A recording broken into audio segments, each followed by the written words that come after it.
Typically, when we think of monsters, we usually think of things hiding in the dark. Creatures with a bunch of teeth or a bunch of limbs, even. Just lurking in the shadows. But the Cyclops, nah man, he's different. The Cyclops doesn't hide because he doesn't need to. He's massive, he's violent, and he watches you with a single unblinking eye. Terrifying, dude. Probably saves a bunch at the optometrist, though. For nearly 3,000 years, the Cyclops has been a staple of Western mythology. If you ask most people today what a Cyclops is, they'll describe exactly what you would probably describe: a giant, dim-witted fool who was defeated by Odysseus. But the true story of Cyclops is a lot older, stranger, and rooted in the birth of civilization and the literal bones of the earth, baby. To understand the Cyclops, we have to look past his single eye and look at what they represented to the people who invented him. In ancient Greek mythology, there isn't just one type of Cyclops, there's an entire lineage. They're everywhere. At first, the oldest in the primordial Cyclops, according to the ancient poet Hesiod. These weren't simple cave-dwelling shepherds, but they were cosmic beings, which is, insane, hard.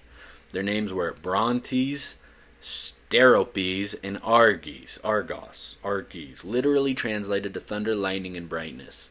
And yes, dude, that's exactly how they're pronounced. They were the children of Uranus, the sky, and Gaia, the earth. And because they were so powerful and so fiercely temperamental, their father locked them away in Tartarus, the deepest, darkest pit of the underworld. Yikes! They stayed in the abyss until a young god named Zeus decided to overthrow the old regime. What a legend. Zeus freed the Cyclops, and in return they became the greatest blacksmith the universe has ever seen. These one-eyed giants forged the ultimate weapons of the ancient world. They crafted the trident for Poseidon, which could shatter the earth. They made the helm of darkness for Hades, and most importantly, they gave Zeus the thunderbolt. In this early iteration, the Cyclops weren't monsters. They were the raw, untamed force of nature, storms, volcanoes, and lightning, harnessed by the gods in order to bring order to the cosmos. Even centuries later, when the Greeks looked at the impossibly massive stone ruins of Mycenae, yes, I might have butchered that one, walls built with boulders so large no human could lift them. They called it Cyclopean architecture. They believed only the original one-eyed giants could have built them. But as Greek civilization advanced, the myth shifted. Gods became more human, and the monsters became more localized. By the time Homer composed the Odyssey in the 8th century BC, the Cyclops, he lost his divine spark, man. They were no longer master craftsmen living among the gods. They were savage, lawless brutes living in caves on isolated islands. And that's just not cool. Not cool whatsoever, Homer. This brings us to Polyphemus, the most famous Cyclops in history. Polyphemus. It's hard for me to pronounce, but I know how to pronounce it. Cut me some slack, gang. Polyphemus. Anyway, the story goes like this. The hero, Odysseus, trying to get home from the Trojan War, lands his ship on a lush, uncharted island. Searching for supplies, he and his men wander into a massive cave filled with pens of sheep and enormous wheels of cheese. Cyclops sounds just like me, bro. Big cheese fan over here. Anyway, they waited for the owner to return, expecting a standard Greek custom of Xena, hospitality.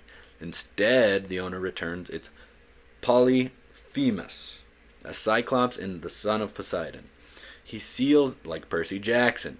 If you know, you know. Big Percy Jackson fan over here. Anyway, he seals the cave mouth with a boulder so heavy that 24 horses couldn't move it. When he discovers the humans trespassing, he doesn't ask questions. He simply grabs 2 of Odysseus' men, smashes their heads against the rock like puppies, and eats them. I mean, he don't mess around, dude. They're in there. They're in his house. What else is he supposed to do, right? Anywho, it's a story of pure psychological horror, dude. Odysseus and his remaining men are trapped in a dark cave with a giant who eats them 2 by 2, morning and night. They can't kill him in his sleep, because if they do, they'll never be able to move the boulder blocking the exit. They will starve in the dark, dude, unless they eat him. But luckily, Odysseus is a smart individual. He uses his mind. He offers Cyclops highly concentrated, unwatered wine, and he drinks it. Ask the hero his name, and Odysseus replies, "My name is Nobody." The little giant passes out of a drunken state. Odysseus and his men take a massive olive branch, sharpen the tip, heat it in the fire, and drive it directly into the Cyclops' single eye. Polyphemus wakes up screaming in agony. The other Cyclops on the island hear him and shout into the cave, asking who was hurting him. Polyphemus screams back, "Nobody is killing me." Genius move from Odysseus, I will say. Thinking he's gone mad or that it's a plague from the gods, the other giants leave. The next morning, the blinded Polyphemus rolls the boulder aside to let his sheep out to graze, feeling their backs to make sure men aren't escaping. But Odysseus and his men cling to the bellies of the sheep, slipping out right under the giant's hands. It is the ultimate triumph of human intellect over brute chaotic nature. The story of Polyphemus is a masterpiece of ancient fiction, but where did the Greeks get the idea of a one-eyed giant in the first place, and why one eye? Why a giant? My assumption is because he existed, but, let's get into this. For a long time, historians assumed it was just the wild imagination of ancient storytellers, but in the early 20th century, a paleontologist named Othenio Abel proposed that a theory that might have changed how we view the myth. The answer wasn't magic, it was fossils. Long before humans arrived, the island of the Mediterranean, specifically Sicily, Crete, and Cyprus, were home to ancient wildlife. Because of the isolation of these islands, evolution did strange things. Large animals shrank, resulting in a species known as the dwarf elephant or Palaeoloxodon. I don't know, man. I don't know. Nobody in the world can pronounce that. These elephants went extinct thousands of years ago, but they left their skeletons in the coastal caves of these islands. And if you look at the skull of a dwarf elephant or mammoth, it looks incredibly human. But it is twice the size of a human head. And right in the center of the forehead, there are a nasal cavity for the trunk used to be. It's a massive gaping hole.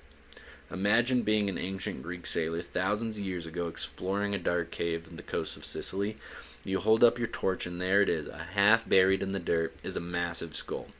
It has no trunks left, but it has a distinctly human shape, and right in the middle of its forehead is a single giant eye socket. What else could you possibly conclude? I mean, again, dude, I know they were out there. This is nonsense. I'm just kidding. I'm just being a voice of reason here. You have found the bones of a monster. You have found the Cyclops.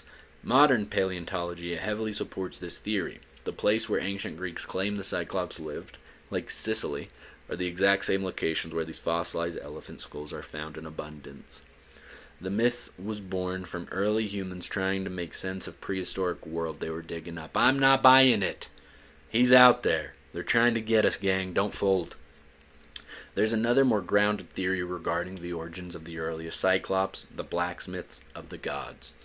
In ancient times, metallurgy was incredibly dangerous work. Blacksmiths were constantly exposed to flying sparks, glowing embers, and shrapnel from hammering bronze and iron. It was incredibly common for a blacksmith to lose an eye to a flying spark.